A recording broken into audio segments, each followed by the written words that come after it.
Okay, it's 11:33 and I don't want to keep those of you who joined waiting any longer.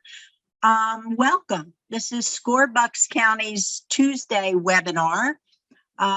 We are delighted to have one of our frequent speakers with us today, and her name is Katrina Boyer. I'll introduce you in just a few minutes, but you have to allow me a few minutes to talk about SCORE and what we do.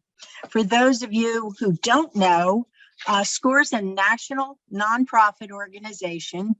We have some 350 chapters and 13,000 volunteers, such as myself, all over the country.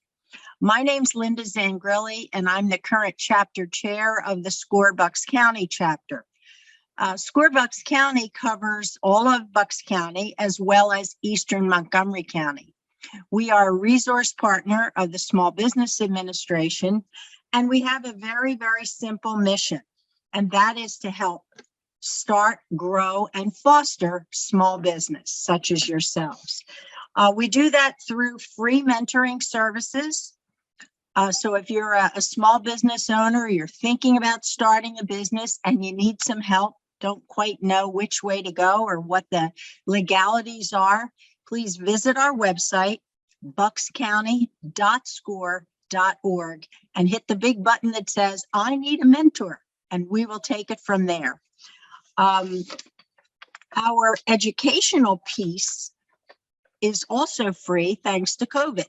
So every Tuesday, just about, we provide these webinars and we bring speakers in from all over on all the topics that are of concern to small business, and it's all free. So another benefit of COVID, we don't have too many of them, but that is one. So we'll enjoy that for what it is. Before we begin, just a couple of housekeeping items. You will all receive a copy of the slides as well as a recording, so you don't have to take copious notes. If you have a question, use the Q&A, and we will address the questions at the end. And I would just ask you to please refrain using the chat for any advertising of your own business. So without further ado, I'd like to bring on our speaker for today. Her name is Katrina Boyer. She's been with us many times and always has a wealth of information to give us. So Katrina's with the Pennsylvania Department of Banking and Securities. So she's got all the right answers. So without further ado, no pressure, Katrina, no pressure. Without further ado, I'd like to bring on Katrina. Good morning, and thank you, Linda, for that great introduction. I don't know that I have all the answers, but I'm certainly going to do my best to share some great information about how small business owners can retire. And we're going to talk specifically about, timing. And the reality is that we need to be intentional about planning for that retirement. And today we're going to talk about sort of how much are we going to need to get in order to cover that retirement.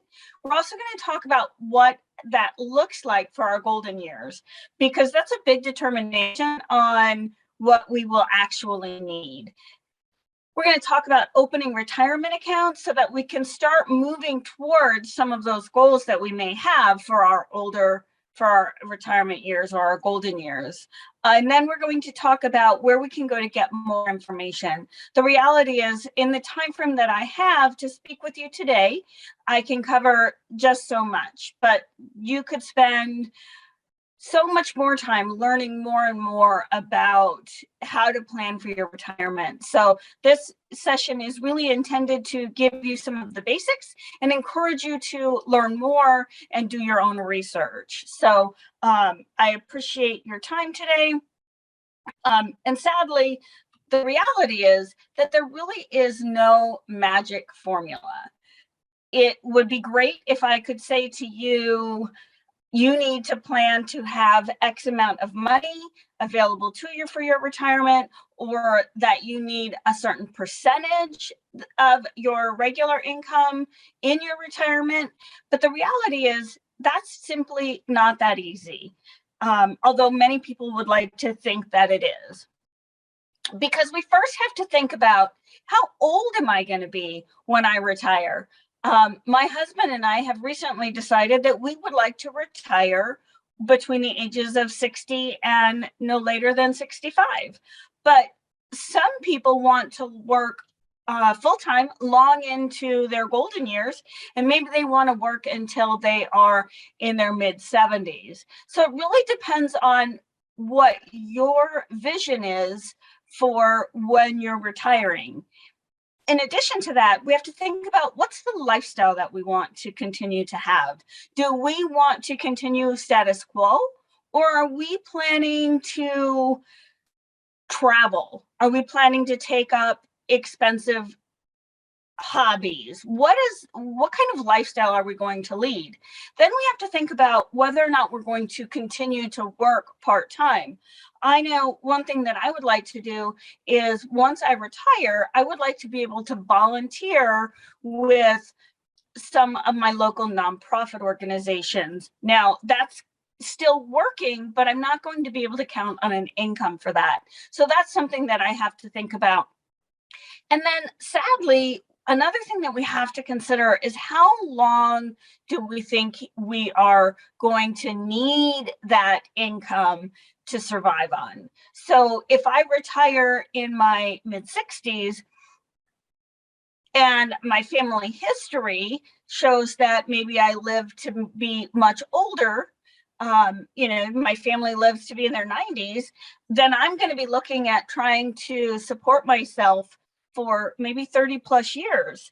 So that's something that we have to think about. And it's not something that we necessarily want to think about, but the reality is that it's really important for us to think about how long that's going to last.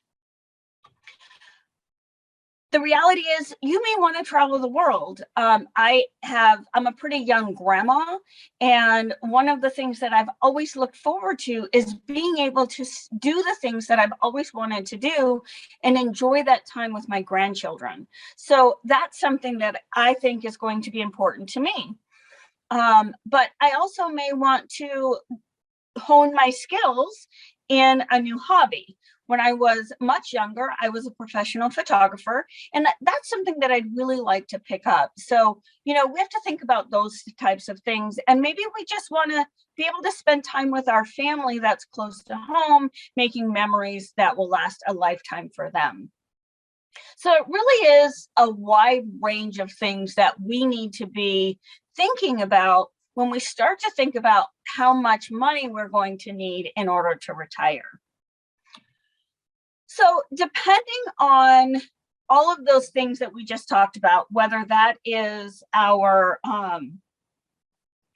we want to travel, or that expensive hobby that we may or may not want to take on, the reality is we may need 70, 80, or even 90% or more of our annual income.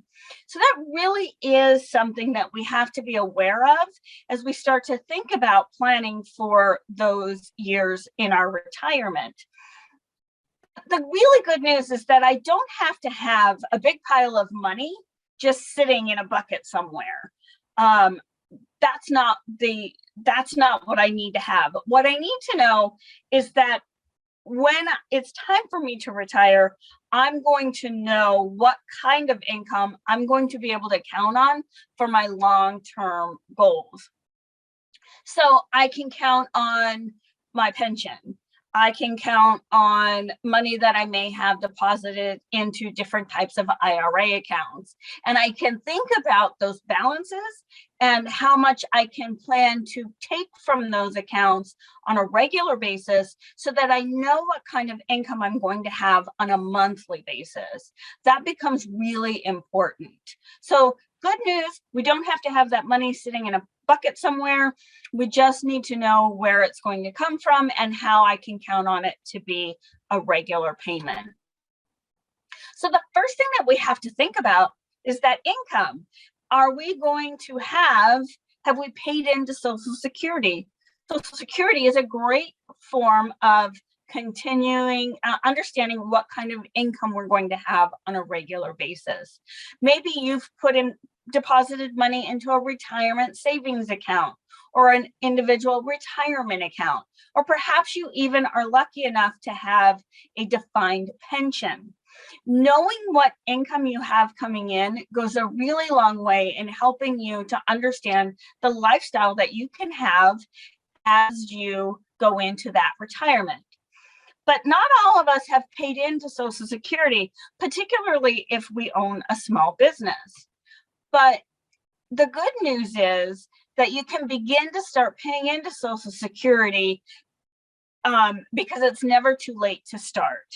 And so when you file your taxes every year, you will want to go ahead and submit a Schedule SE, which is your self-employment tax.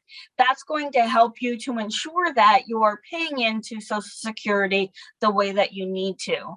You also want to make sure that you submit that Schedule C, your profit or loss from a business, or a Schedule F, which is your profit or loss from a farmer's perspective. So make sure that you are reporting the proper information by making sure you submit the appropriate schedules, and having a tax professional who can help you ensure that you're filing all the right documentation can go a really long way in helping you to get to that place so that you know that you're covered when you need to have that Social Security payment. If you want more information on that, the link is here on the slide. It's ssa.gov and then some forward slashes, and it gives you the information that you need to make sure that you're doing what you need to do. So let's talk now about some of the different types of investment accounts that we might want to explore. So with an individual retirement account that's traditional, you can open an account. You're able to choose the type of investments that you want to make. So whether you want to invest specifically in certain stock markets, if you want to invest in a mutual fund, or other type of investment, you can choose that type. Your deposits into a traditional IRA may be tax deductible. So it's important that you understand whether or not you're making those deposits, that they're tax deductible or not. Now, I did do the research yesterday. The maximum amount for you to deposit into an IRA is for 2022 is $6,000. If you're over 50, you can add an additional $1,000 to that deposit, allowing you to deposit up to $7,000 in 2022. Each year, the federal government determines what that maximum deposit allowance is. So it's important that you check that every year. What's great about a traditional IRA is that money that you deposit, the earnings grow tax deferred. So if you find yourself in a lower tax bracket, when you retire, the tax that you're going to pay is going to be less because of where you are on the tax bracket. So, but be aware that with a traditional IRA, you're still going to have to pay tax on the money when you withdraw it. So that's different from the Roth IRA. Again, you can choose the different type of investments that you want to make, but your deposits are made after tax. Now, that means that you're, it's coming off of your net income rather than your gross. The maximums are the same as a traditional, but when you go to withdraw that money, when you go to withdraw that money, it's important that you know that those withdrawals and any earnings that you have on those monies are going to be tax-free. So that's very helpful. And then one thing that's different between the Roth and the traditional IRA is that there's no penalty if you have to withdraw funds from a Roth IRA. So any contributions that you've made you can withdraw without a penalty. With the traditional IRA, you're going to not only have to pay tax on the money that you withdraw, but there's also an additional penalty to that. So it's important that you understand the different nuances between the different types of individual retirement accounts. Now, there's other types of IRAs that we don't always hear about. And the first one that I want to talk about is called a simple or employee-sponsored IRA. Now, SIMPLE is an acronym for Savings Incentive Match Plan for Employees.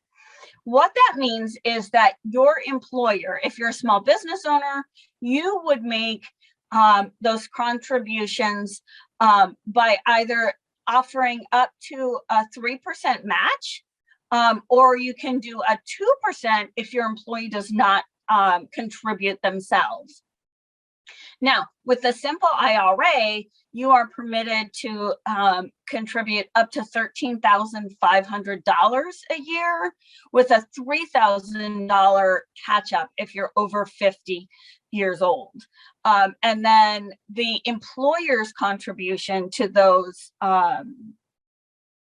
retirement accounts are considered tax deductible. So if you are a small business and you are looking at making offering IRAs to your staff, perhaps it might be worth your while to explore that that simple opportunity. Now, there's another one that's offered for small business employees or small business owners. It's the SEP IRA. That's the Simplified Employee Pension. Now, the thing that you have to keep in mind with the SEP IRA is that business owners are allowed to deposit up to 25% of their employees' pay.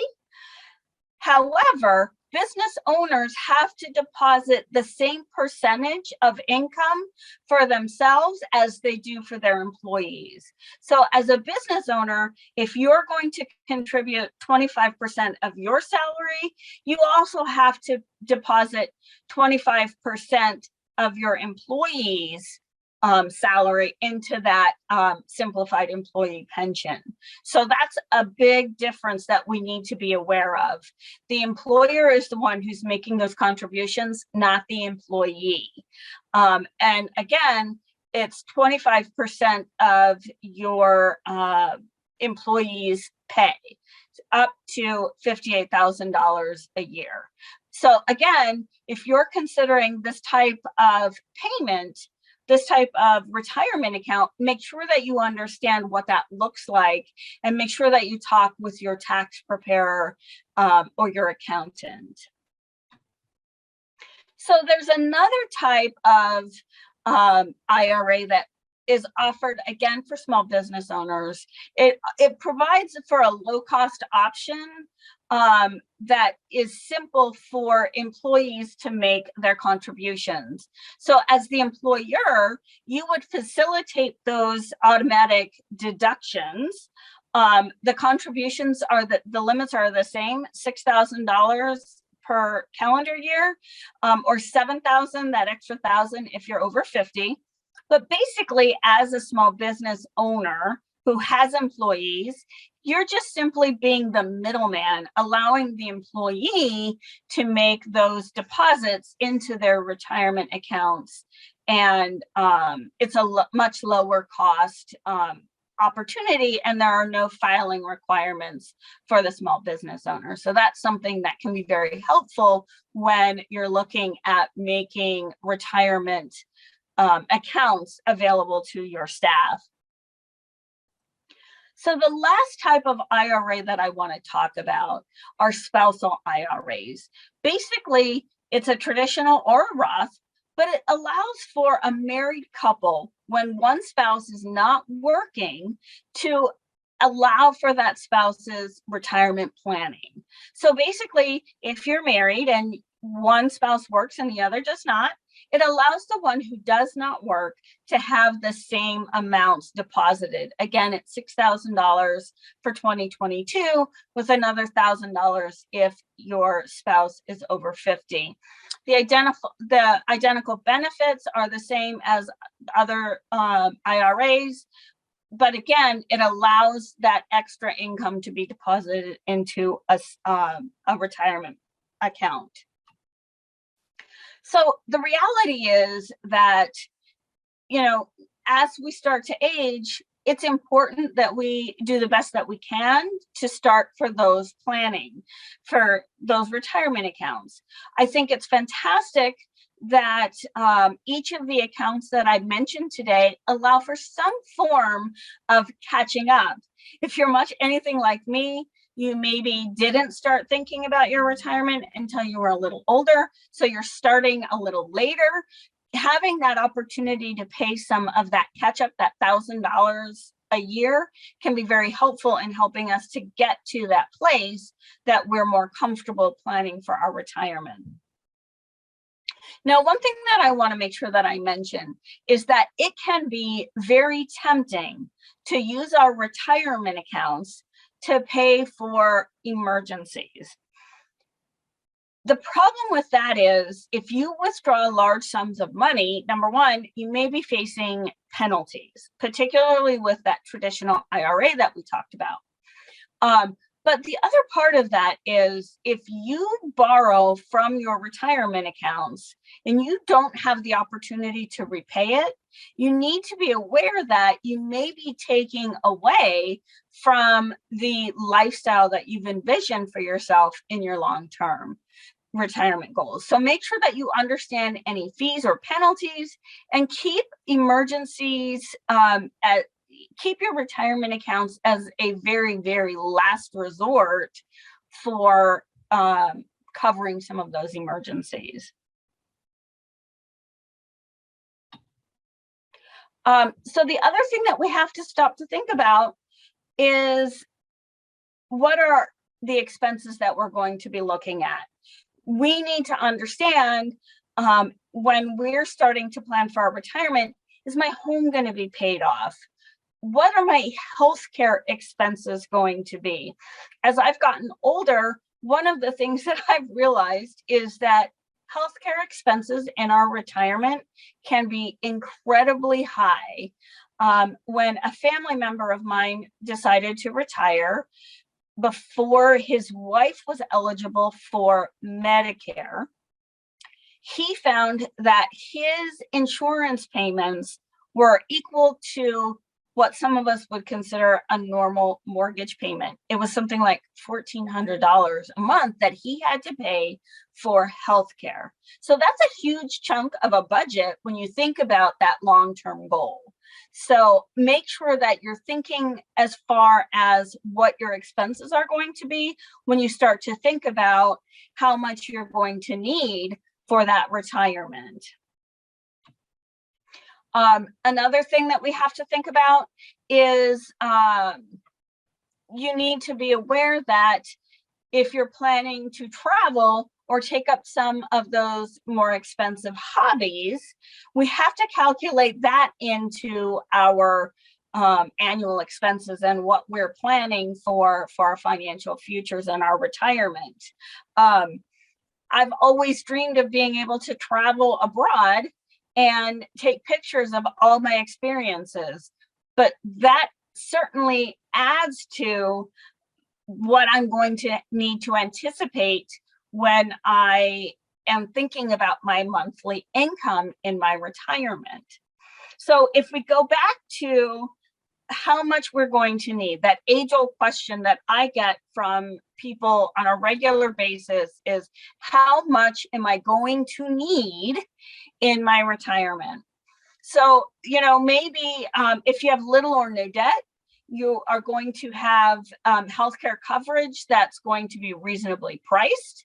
And maybe you plan to cut some of your expenses. Maybe your mortgage is going to be paid off, or maybe you are going to do something else that would cause your housing expenses to be less, you may be able to get by on about 70% of your income. Because the reality is you're not going to have to pay for transportation to and from work. If you are required to wear a uniform, or perhaps you have to dress a certain way, you're going to have some of those savings in place. So 70% may be enough. But if you don't want to have your lifestyle change in any significant manner, then 80% might be enough. That can be your magic number. If you are, if you maybe have more debt when you retire, or you're going to have to pay for some of those really expensive health insurance products, or maybe you just plan to travel and really enjoy your retirement, you might actually find yourself in a position where you need at least 90%, or perhaps even more than 100% of your current income when you retire. So, again, when we think about how much we're going to need, it really does depend on where we started in the session, and that is, what do you envision for your retirement, and where are you now in that process? But there are some really great retirement calculators that are available. I personally, when I was doing some research, I found the Kiplinger one to be very helpful, but there are tons of other resources. Investopedia has some calculators.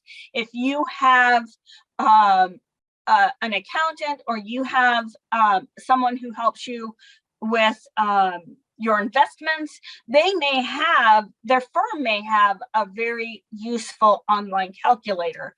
The reality is, if you find yourself a really good calculator, I encourage you to use it and understand this is where you are now and this is where you want to be, because that ultimately determines how we're going to reach those goals and whether or not those are reasonable goals.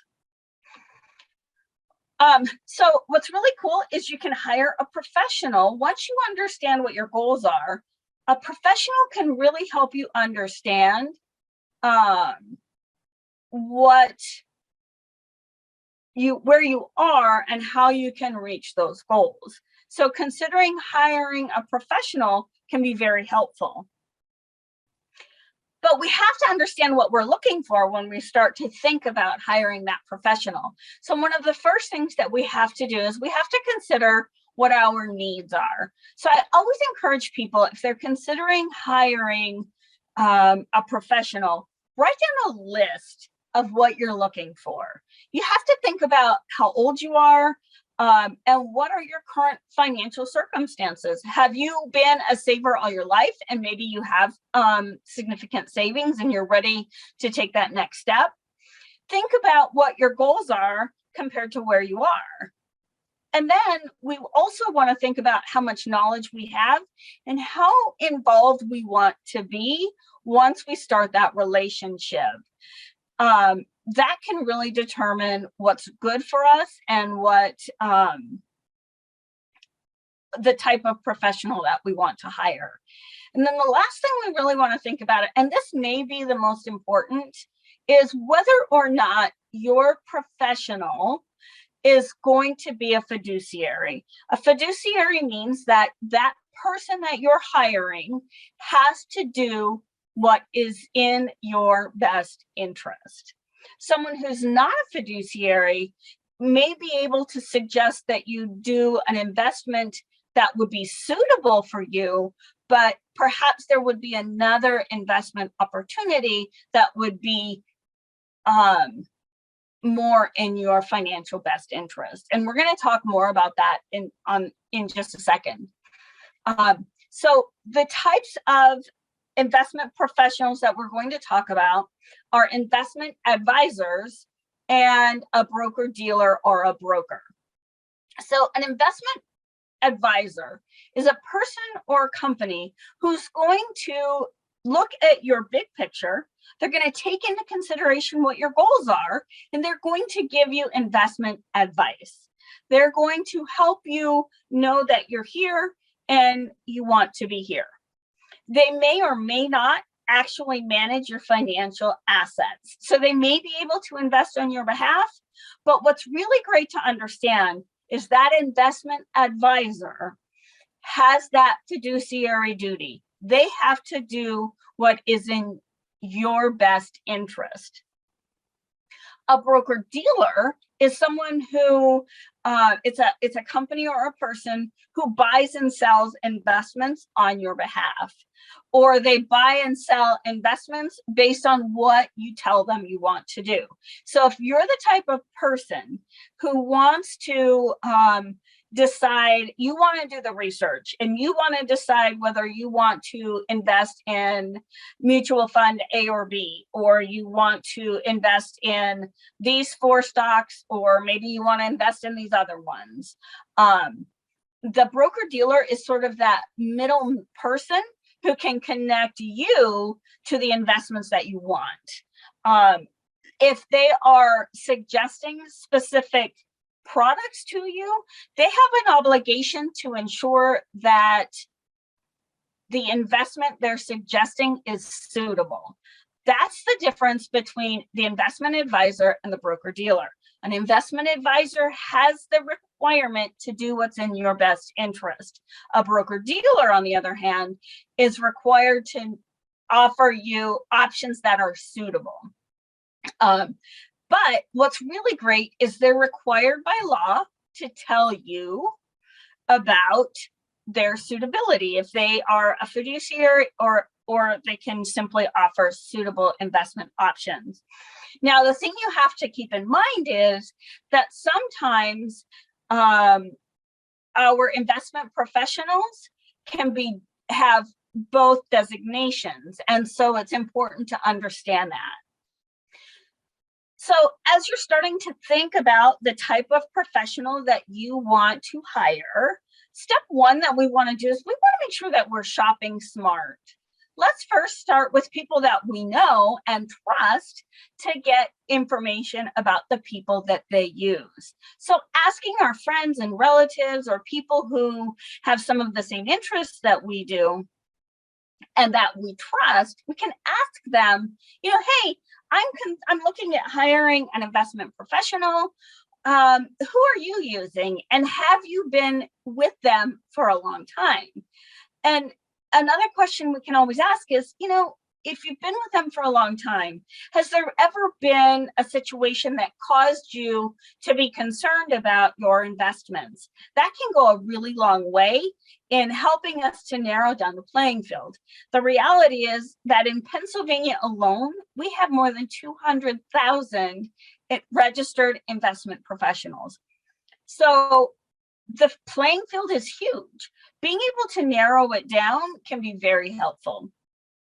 Now, once you have the list of things that you're looking for, and once you have the names of some people that you might be considering, step 2 is that you want to make sure that you verify the investment professionals that you're considering. Make sure that they are properly registered by checking their history. And that means you can go to brokercheck.finra.org and you can type in the name of that professional along with the city, and it will bring up their history. Now, when you're thinking about that, you can actually take a look at that report from BrokerCheck, and you can see the different types of exams that they've passed. You can see how many different states that they're licensed in. You can see how long they've been in business. Another thing that you can see is whether or not the professional has had complaints or actions taken against them. Now, it's important when I say that you can check if they've had complaints filed against them. It's important that we consider that we can't please everybody all the time. So having a complaint filed against a professional shouldn't be a complete deterrent. We need to be able to investigate what that complaint was and what was the outcome. Because if I didn't like the way that my investments performed at a specific time, I have the ability to file a complaint against my professional. But that doesn't necessarily mean they did anything wrong. It just means that I was unhappy. So we have to make sure that we take that into consideration when we look at the history in BrokerCheck. One of the things that I think is super cool about BrokerCheck is that I can see their work history. I can see if they've only been licensed for a short amount of time, I can actually see what they did before that. And that can give me sort of an understanding of the person that I'm considering working with. But that doesn't necessarily, we don't necessarily have to make our decision just based on those first steps. Because the next step is that we can interview the person that we're considering working with. We want to make sure that the relationship is going to be a good fit. So when you sit down and decide to interview your potential investment professional, make sure that you have a list of questions that you want to ask. And I would encourage you to ask the same questions for each of those professionals. Maybe some questions that you might want to ask is, what experience do you have working with people like me? If you're a small business owner who's been in business for a long amount of time, you might want to be working with an investment professional who understands the special needs and nuances of a small business owner. You also might want to find out who they're registered with. Now, you probably already know that because you've done the BrokerCheck exploration, but asking them about who they're registered with can give you a different perspective. It can they can tell you about their registrations, and you can compare that to what you've already learned. Maybe you can ask them about how long they've been in business, and maybe you can ask them what their greatest accomplishments are. Having those interview questions together and ready to go can go a long way in helping you to choose the investment professional that's best for your situation. So once you've done that, you should have an assortment of interviews that you've done. You've maybe interviewed or spoken with maybe 3 or 4 different investment professionals. Once you're done, you can sit down and you can make your notes, sit down with your notes on the questions that you asked. They should have given you a relationship summary. If they didn't, I would encourage you to ask them for that, and look at the different fees and costs that they're going to be charging you. Make sure that you're able to compare the same types of professionals in a way that you're looking at apples and apples, as opposed to, looking at completely different opposite spectrums. Being able to look at your notes and compare equal to equal can go a really long way. And so I mentioned that relationship summary, or that form. The form is called Form CRS, and it stands for Client or Customer Relationship Summary. Every investment professional, whether it's a broker dealer or an investment advisor, they're required to give that Form CRS to any new customers. Now, if you are considering hiring them, you should be able to request that Form CRS so that, again, when you're looking at your different options, that Form CRS can give you an understanding of the different types of services that the firm may offer. It's also going to provide you with the fees and costs that are going to be charged to you, because the reality is investment professionals this is the way that they make their living. So we have to make sure that we understand how they're going to be paid. And then that Form CRS, when I talked about whether the professional has the fiduciary duty or they're able to just provide an investment that is one of several that could work. If that's the case, if it's not a fiduciary, then they have to outline for you any potential conflicts of interest that there may be. In other words, if I am a broker dealer and I steer you to invest in XYZ manufacturing, and XYZ manufacturing is going to give me an incentive for bringing my customers to them, that's a potential conflict of interest, and that has to be outlined in that Form CRS. So as I said, with the Form CRS, as soon, if you're a new customer or the firm or investment professional makes changes, they're going to have to provide you with an updated Form CRS so that you can continually have an understanding of the different changes that may be taking place. So step 5, once we've done your homework, you have talked to your friends, you've done broker check, you have interviewed your professionals, you have made your decision on who you want to be. You want to make sure that you continue to learn whatever you can about investing. Understanding potential risks for certain types of investments and the potential for growth goes a really long way in being that informed investor. So you want to make sure that you're reading reputable sources, including some of the ones that we provide. You can go to our website, dobs.pa.gov, and you can learn so much on our website. We have, I don't know, dozens and dozens of publications that are available to help investors learn more. You can also read as many resources as you can find on the internet about investing and how to plan for your financial future. Many of the websites that provide educational materials will give you a disclosure that says, you know, this information is provided as our own opinion, but some of the companies that we talk about may give us a kickback, or they may pay us for providing links or some of those types of things. Understand that the information that you're reading is educational, but again, there may be a little bit of a bias. So that's step number 5. Step number 6 is understanding the warning frauds, the warning signs or the red flags of fraud.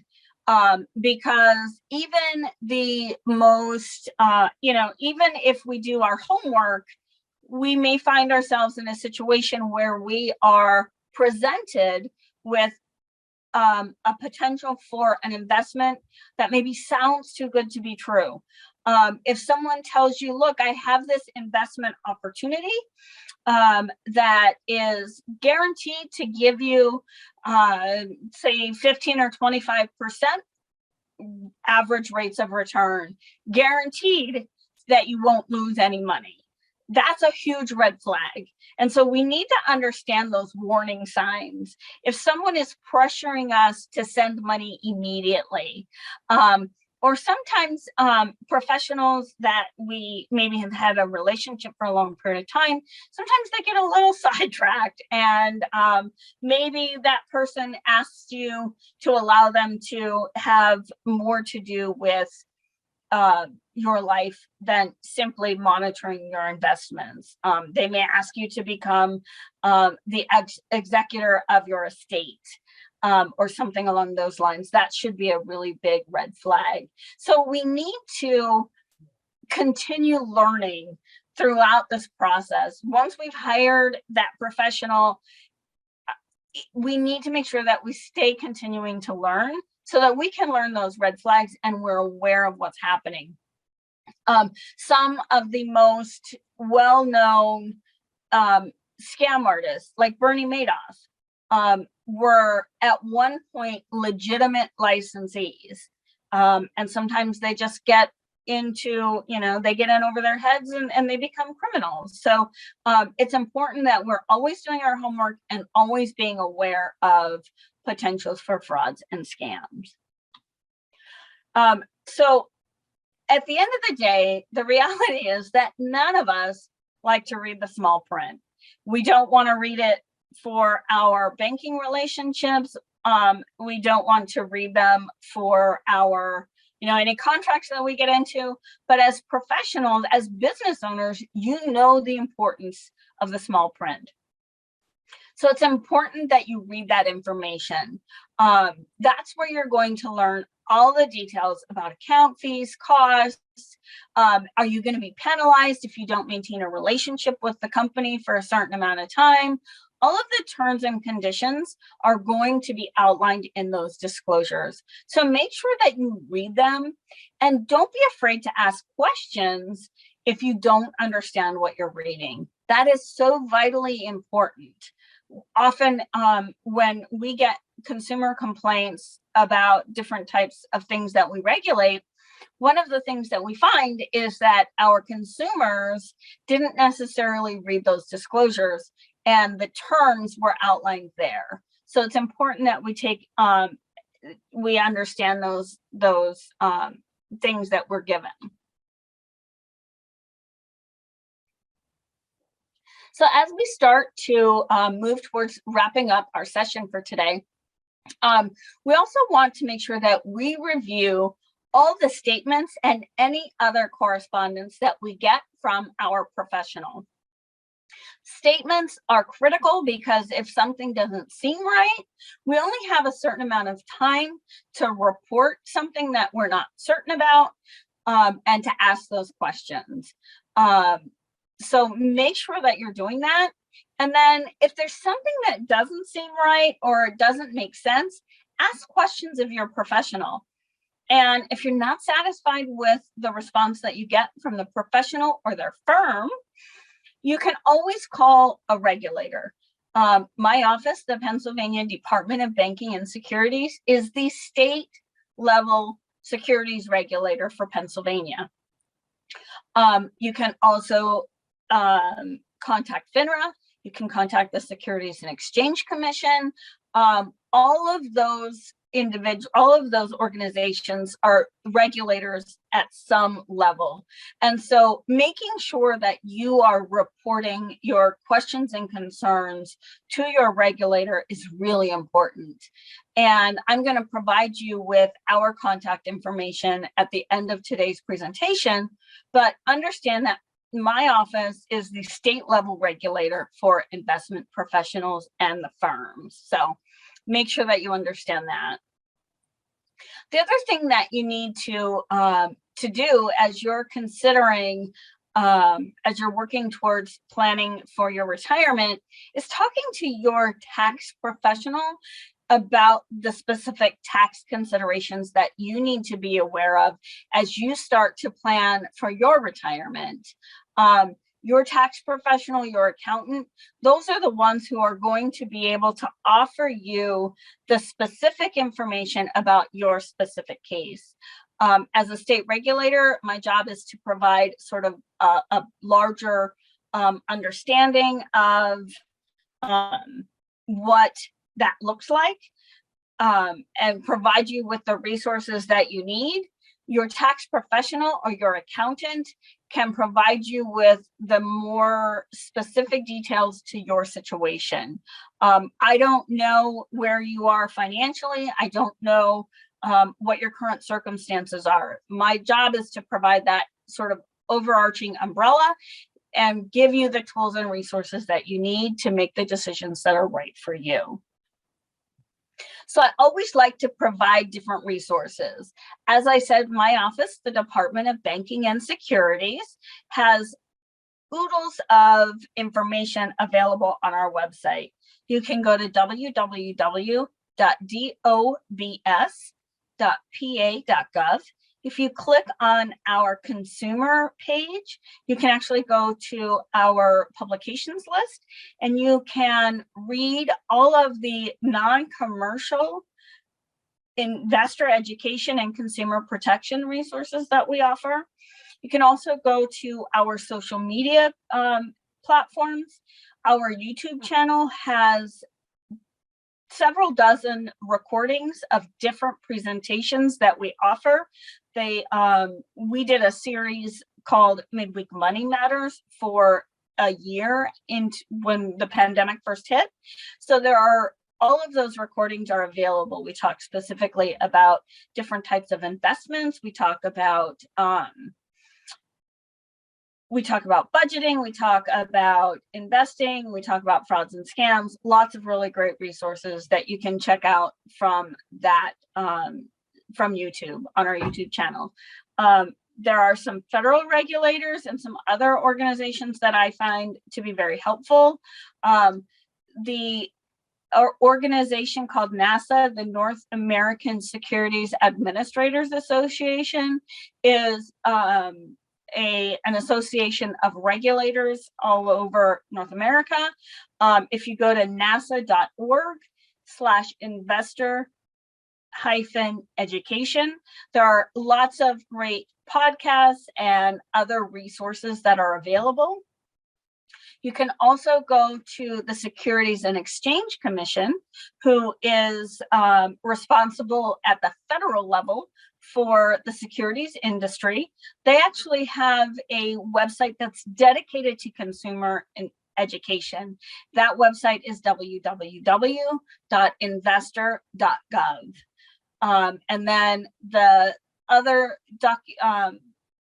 resource that I want to tell you about is Kiplinger. Kiplinger provides some fantastic educational resources. A lot of the publications that we offer on our website comes from the authors of Kiplinger. So they're non-commercial, great resources for learning more. If you go online and you search for investor education, learning about investing, you're going to find so many great resources that I would encourage you to take what I've offered as a starting place and make sure that you continue to move forward, learning more and more about investing as you start to get closer to your retirement. So the reality is, how much you are going to need when you retire, the answer is completely up to you and the lifestyle you have envisioned for yourself. So when someone asks you or tells you that you need to have a certain amount of money set aside, understand that that's not necessarily what's accurate for you. So whether you need 70, 80, or even more than 90%, it really, again, it's up to you and where you are and where you want to be when you retire. But I want to encourage you, because taking this first step is a great way for you to ensure that you are prepared for the next chapter in this phase of life. So congratulations, because so many people wait until they are at the very end of their working time frame before they start to think about it. So I congratulate you on that. Again, you can subscribe to our YouTube channel. You can like us on Facebook. We're on Twitter. We're on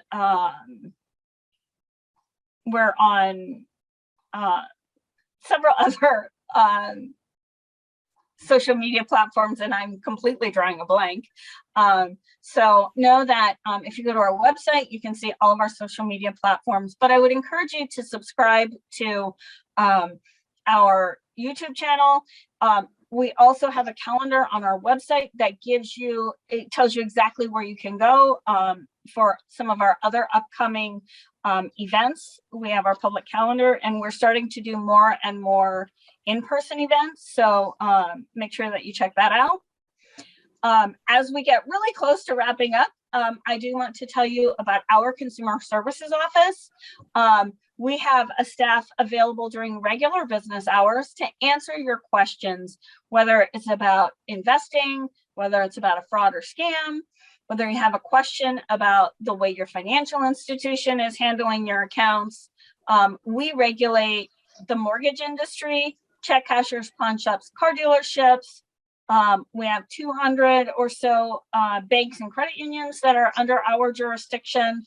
And what's great is when you call our office, a real life person answers the phone during regular business hours, and we're specially trained to help consumers find the resources that they need.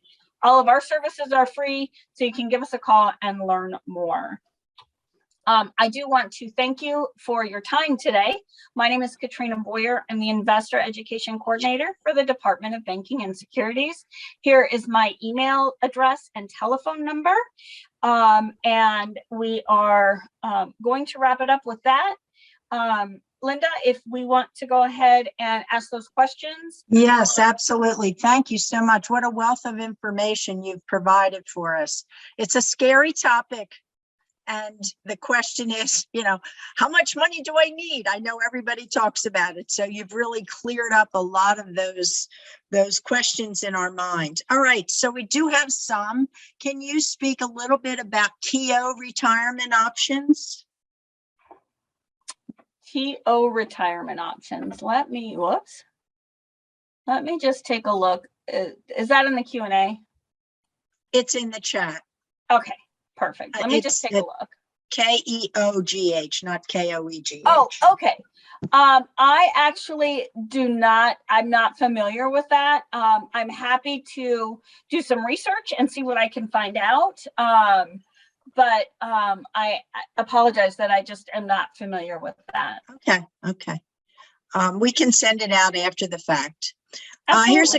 Here's a question. If we have a job through an employer and have our own business, can we dedicate up to $6,000 to our retirement from both incomes? For instance, if we make $6,000 from an employer and $2,000 from a small business, can we put away $6,000 from total earnings if the employer offers no retirement plan?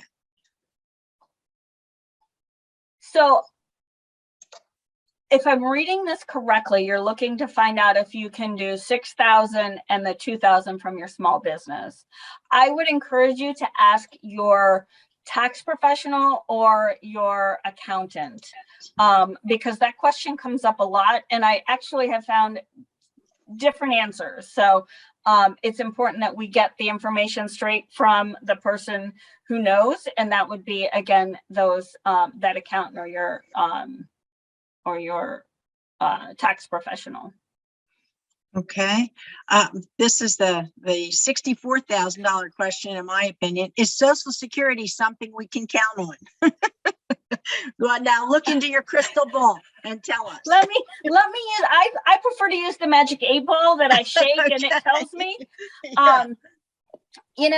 That question comes up a lot, and the reality is, I think to some extent, absolutely. I know that they project lots of different things, but who knows? Who knows? Yes, exactly. Yeah. Do you have any advice on annuities?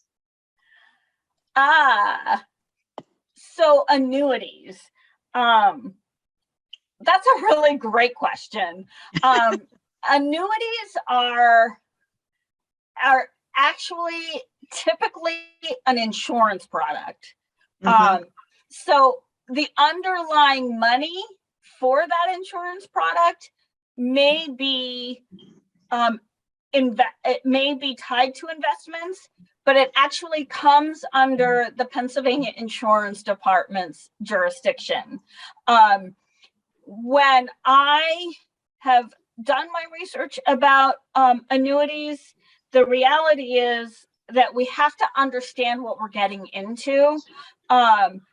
Annuities often, so I actually had one of my volunteers from AARP was someone offered her an annuity, and they wanted her to invest a huge chunk of money right up front, and she's an older adult. And when she did the math, based on what they wanted her to invest, she would have had to live to be something like 110 or 115 years old for that annuity to have financially made sense. Mm-hmm. So we really just need to make sure that we understand, going back to doing our research, reading the terms and conditions goes a long way in helping us to make those decisions. But at the end of the day, I do know that the Insurance Commission, I think the web address is insurance.pa.gov has some great resources on annuities on their website. Okay, very good.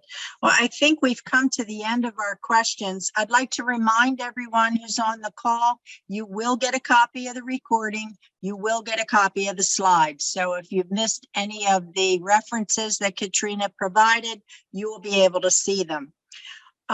Don't forget that SCORE Bucks County. Oh, by the way, Katrina, you said that you want to volunteer when you retire. We're here for you.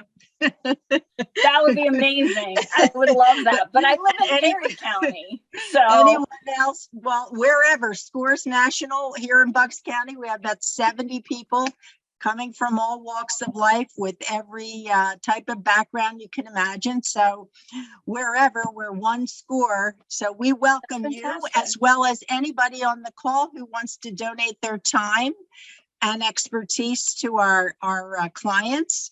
Again, we have that website that is both for clients and for potential members, buckscounty.score.org.